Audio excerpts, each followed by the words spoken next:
Hey, Mike Callahan, wanted to welcome to our Welcome and Wow in 30, 60, and 90-day webinar training for the Simple Growth Sales Automations. I've got my special guest here, Chad Rains, joining us from the Simple Growth team. Chad isn't coming on camera right now, but he is going to be joining us. So Chad is an expert at the Simple Growth team in automations, and not only in automations, but Service Autopilot itself. Chad's background, if you don't know who he is, worked several years in a lawn care company in the Carolinas and has been with the Simple Growth team well over a year now, building out expert automations, helping people set Service Autopilot and pretty much all things Service Autopilot for the service industry. So Chad, gonna let you take the floor here, and we're gonna just jump in live here. We've disabled the chat function right now so we can get the most out of the time that we're spending live together.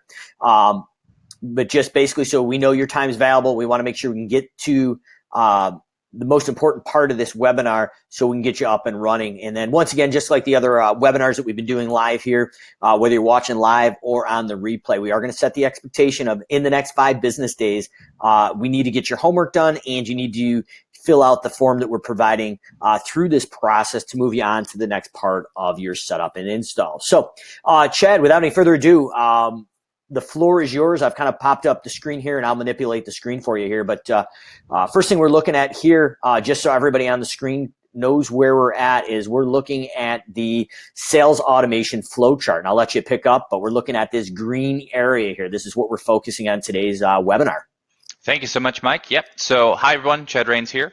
And I just want to go over, I think, one of the most underutilized components that Simple Growth offers. So the Welcome and Wow series is an attempt to get in front of complaints. And let me tell you how it does that. The Welcome and Wow series, the welcome component is just going to initially send off an email to someone. Once the client is converted from a lead to a client, excuse me, it's going to trigger the initial email, and that's a WW00E1. This email is just going to welcome them into the family, and it's going to provide them with any additional information that you might have for them. Let's say if there's a specific contact information beyond just the generic either sales at so-and-so or info at so-and-so. Perhaps there's a customer service email, perhaps there's a customer support rep that they need to be aware of. All of that information can be put into this initial email. It also outlines a little bit about the importance of just communication. It's trying to set the expectation that all of this information that was put in front of them, that's through the 20 Days to Close series, that's through the Short Nurture series, all of that information, it's a lot of communication. What we don't want is there to be a sudden drop off. Great, we have your business, radio silence, because that's how you're going to lose a client. So the initial email sets that expectation. Then we move on. Hold on, Chad, if I can interrupt you here. Of course, yeah. Just want to make sure I have a sound understanding, everybody watching here live also as well. So sequentially, someone has either hit our website or called our office. They've already received the lead letter. Those are the 5 or 6 main reasons why we're different. Mm-hmm. Before the estimate, if they've elected to use the short-term nurture or education, they've received 1 to 3 emails educating them how to do the service themselves as a professional. And hopefully they've added some context in there how to overcome and handle some of those sales and price objections. At this point, we've submitted the estimate and 20 days to close kicked in, just as you eloquently told us here. And that's going to follow up in each and every estimate based on their selections already made of automated emails, automated text message, and hopefully some phone calls or ringless voicemail bombs if they've tied into Send Jim. At this point, this welcome letter happens when somebody is converted from a lead into a client. So this is a one-time process.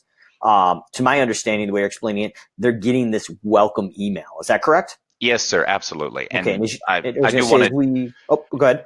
Well, no, just to underscore that point a little extra, it's really important to remember that it's only when the lead is converted to the client. If you create a new client, so let's say that you have a realtor with multiple properties, and they're asking you to help take care of those properties, it's excuse me, it's not going to send a new welcome email to that realtor every time you create a new master or a new child property to the master property. It's only when that lead gets converted to a client. So yes, you're absolutely correct. Beautiful, and I appreciate putting some detail on that. And just as we're looking at this, as Chad's diving into this as the expert of this workflow process, the thing we're looking at right here is this welcome email. And as we drive down in the downloadable chart at the end of this webinar, so you have your own little roadmap in addition to the Simple Growth Roadmap, we're talking about the welcome email here, and that's the naming convention that Chad talked about is WW00E1. And I'm going to have a question for you here in a minute, Chad, wondering about the next process because a lot of people want a credit card on file. But what I'm going to do is dive into Service Autopilot really quickly so you know where to find these.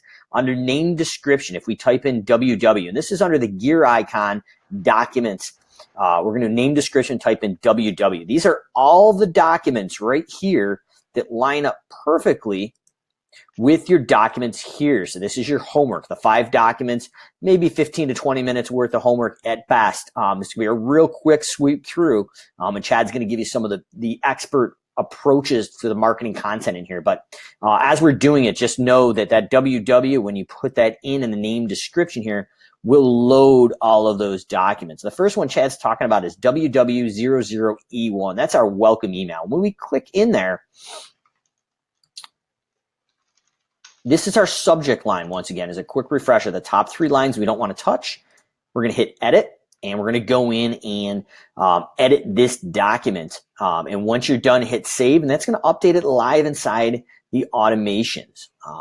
So in your instance here, depending on our conversation, we probably have already swept through and put some logos in here. If not, feel free to update that content area with the information we've already showed you how to do that. But Chad, sorry to jump in there. I just want to put some context of what we're talking about and where these are lying in the customer lifecycle journey. So I'll let you hop in there. And I know usually the next question most people have is, how do I get a credit card on file if I require that?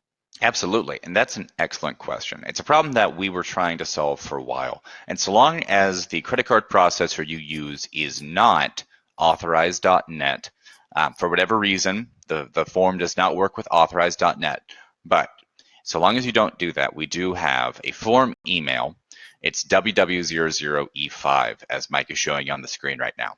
And this email is going to be sent out anytime an estimate is set to the 1 stage if the client profile does not have a credit card on file already.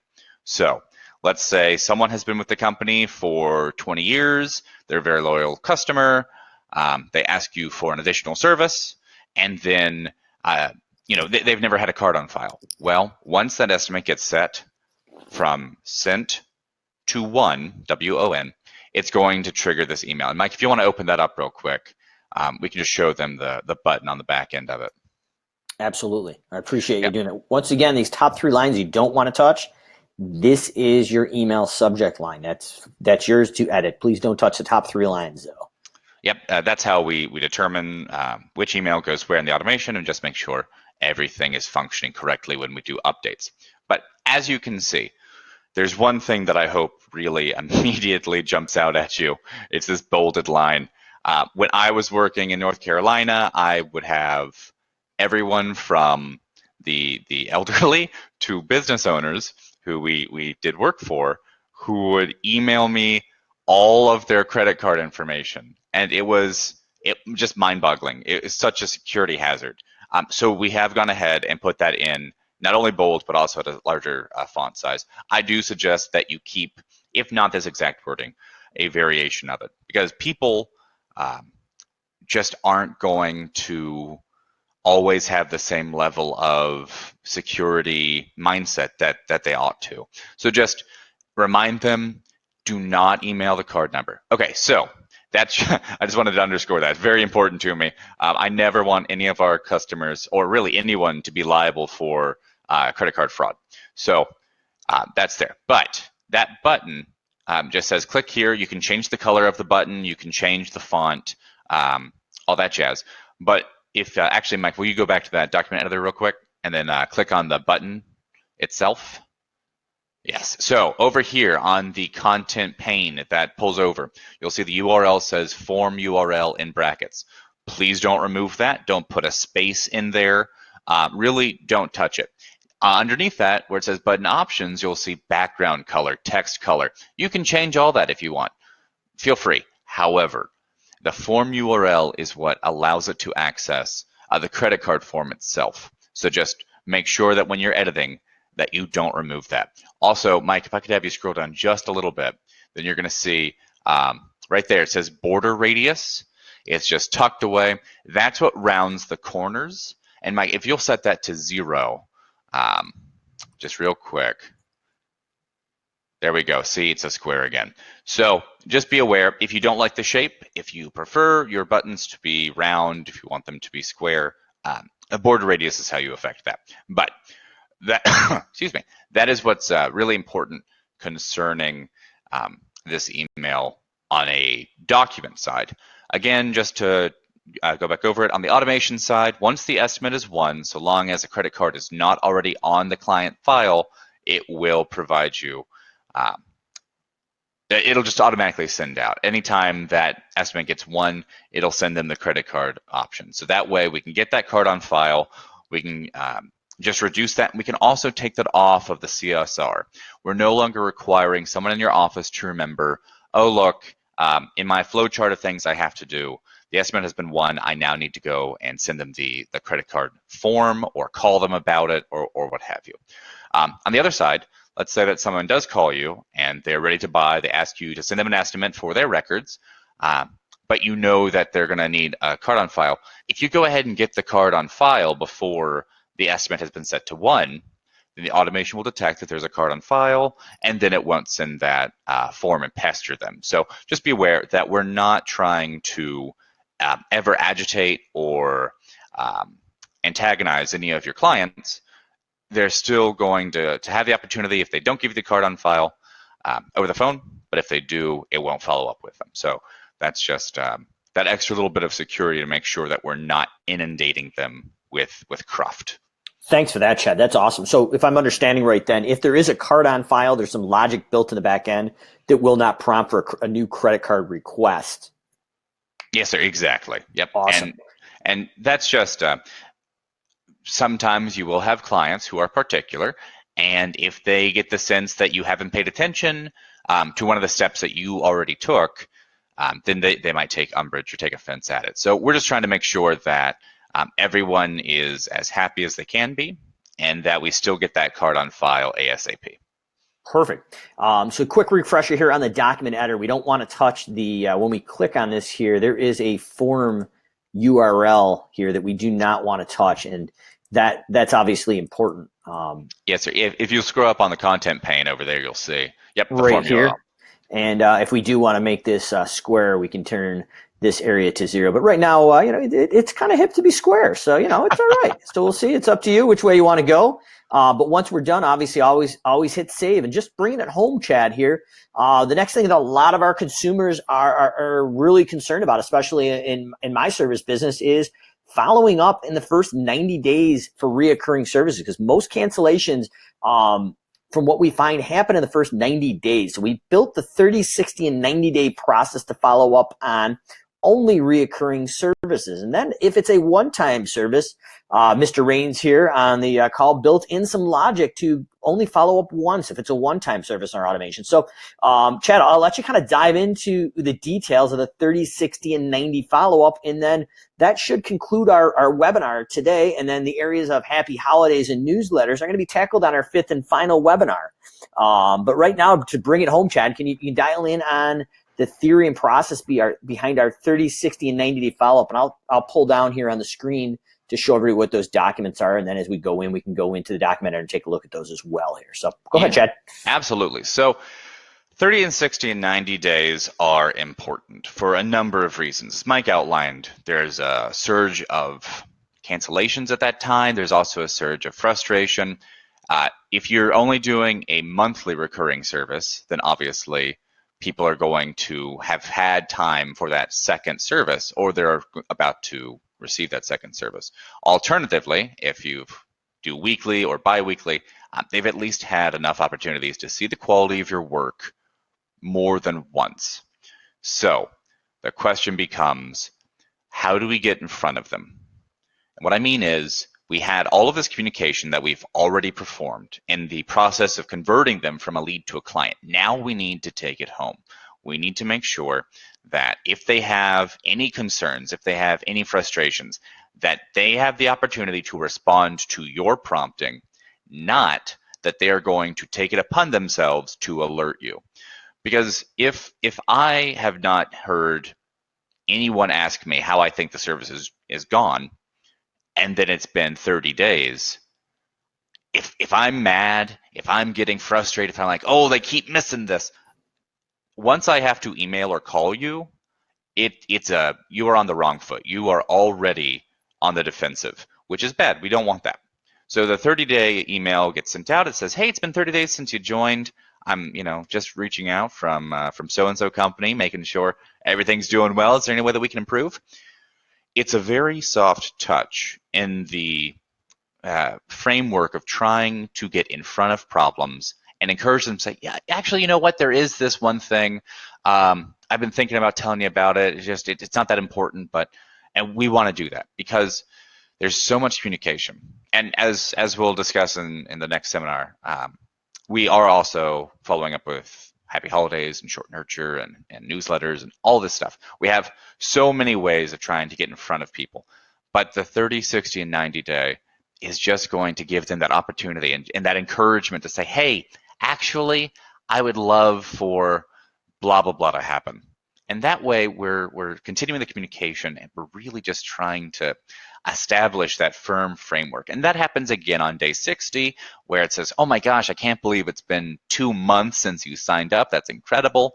And then, of course, 3 months for day 90. And at that point, the hope is they've already been hit with something from Happy Holidays. If it hasn't happened in 3 months, they'll at least have gotten a newsletter. If they haven't gotten the newsletter, something has occurred where you will have organically communicated with them beyond the confines of this automation. So you shouldn't need there to be a consistent email that's going to keep going out on day 120, day 150. You don't want them to have like a running tally of, hello, this is month 5. That's not the idea here. We're just trying to make sure that it seems like someone sat down at the computer and just typed out a quick email and said, hey, Mrs. Abernathy, how you doing? Really hope that you're happy. If not, is there anything we can do to improve? Thanks so much. And that's the goal here. So that's the idea. And again, this is only for recurring service. If you have a one-time, one-time mulch installation, day 90 is going to be important because they might want to refresh it, but asking them month after month, how's your service going, doesn't make a lot of sense. So for the one time, we do filter those out. And instead, they're going to receive the WW00E1 and obviously WW00E5 if they don't have the credit card on file. But they're not going to be put into the sequence, which will allow them to get the Welcome and Wow 30, 60, and 90 day, the so-called WOW component of that automation. Awesome, Chad. Well, I appreciate it. So last thing, just kind of round this up before we get on and finalize this webinar here is, once again, you want to go back in your document editor under the gear icon, documents, WW. We've got WW30E2, WW60E3, WW90E4. Those are the 4 documents we need to go into, edit those up. As Chad said, try to make those personal as somebody's reaching out. As a service business owner myself, absolutely love the concept of this. A lot of times in Callahan's, we would get somebody at either 30 or 60 or sometimes even 90. Hey, the guys and girls are doing a great job mowing the lawn, but occasionally they're not blowing off the back patio. Conversely, in the home cleaning industry, we get a lot of feedback from, hey, the guys and girls are doing a great job cleaning the house, but occasionally they're not wiping down the tiles in the master bath. So it just allows us to grab those little nuances that become big issues, that eventually become cancellation issues. So really appreciate everybody hanging out with us today. Just a quick review. It is the welcome email with credit card, if that's applicable, 30, 60, 90. One of our next webinars is going to handle the Happy Holidays and newsletters. But right now we're tackling these documents. These are the documents that are going to be sliding out shortly, or maybe already have, based on the automated timer on this webinar that kicked in during the live replay, or either the live replay or the live version we're doing now. And we've got the welcome documents here with the naming convention. And once again, we've got the homework here to have these buttoned up here in the next 5 business days.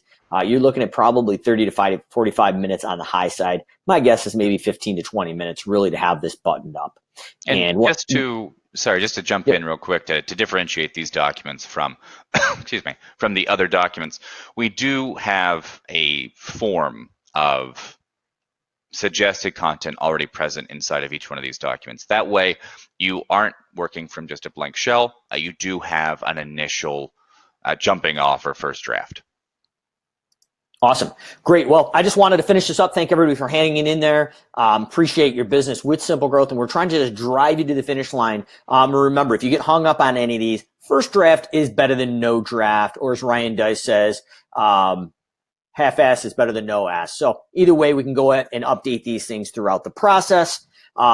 Get it in there. Let's get it running and we can fine tune it later. But like Chad said, there's some pre-built content and guidelines in here. And the idea is just make these documents, especially the 30, 60, and 90, as personal as possible. Make like a person's behind the computer, not necessarily an automated robot. And the concern and the whole goal of this is to make sure your customer's happy. And we're addressing any of the concerns they have up front before they become big cancellation issues. So that's the idea of the content that you want to build behind this. So once again, it should be out by now. On the side of the screen, you'll be able to click the downloadable PDF of the graphic we've been working with, as well as Chad and the team has already sent you your automations roadmap, which also outlines this. So you've got both documents to check out, and then make sure you fill out your form that allows the Simple Growth team to know that you're ready to go to the next step. And if you're going to fast track through this, feel free, when you get the link to the next live webinar sign up, you can watch the replay from last week and fast forward through this onboarding and execution process. So we're not going to try to hold you up, but we are going to try to get you at least once a week on the set days that we run these webinars that you follow along with us live, or fast track through the previous week's replay.